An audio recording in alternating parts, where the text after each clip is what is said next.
banks, founded by this guy, Alex Mashinsky. Now, his whole sales pitch, as you can see from his cool T-shirt, was banks are not your friends, which is clearly true, but he really doubled down on that message in ads like this. Banks are not your friends, we all know that. And we decided to create a replacement for the banking system, right? Something that acts in your best interest, a place where you can actually have your money work for you, not just you work for your money. And basically 3 years since we launched the product, we've paid $1 billion back to the community. Now, despite the fact that he sounds exactly like Tommy Wiseau in The Room, Mashinsky built one of the biggest crypto lenders with more than $12 billion in deposits. And one of the ways that he did this was by promising customers would get up to 18% interest rates on their deposits. That versus the average of 0.06% then being offered by traditional banks. And he'd like to say that banks could actually pay those sorts of rates if they wanted to, adding somebody is lying, either the bank is lying or Celsius is lying. And hey, ¿por qué no los dos? Two things can be true. Like how Frankie Muniz can be both 37 years old and 12 at the same time, or how The Rock can be one of the highest paid actors in Hollywood despite never actually acting. Mashinsky went out of his way to build trust among customers, holding weekly live-stream AMAs, sometimes featuring dumb stunts like when he started one wearing a Mandalorian mask. And on these calls, he would brag about all the great things that his company was doing for people while occasionally engaging in the single worst attempt at a dab I have ever seen. The beauty of what Celsius managed to do is that we deliver yield, we pay it to the people who would never be able to do it themselves, we take it from the rich, and we beat the index.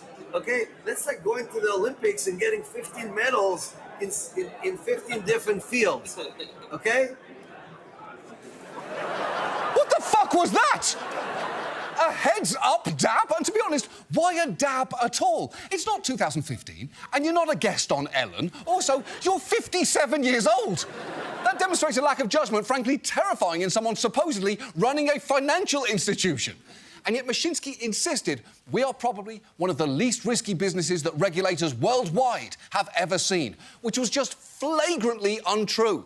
A court-appointed examiner later found that he was making incredibly risky loans and was also using customers' money to pay the high yields that he'd promised, which sure sounds like the textbook definition of a Ponzi scheme.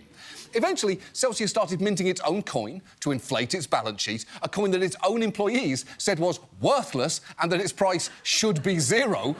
One even said that the whole thing was very Ponzi-like, and at one point, the company's former finance chief said, "We are doing something possibly illegal and definitely not compliant."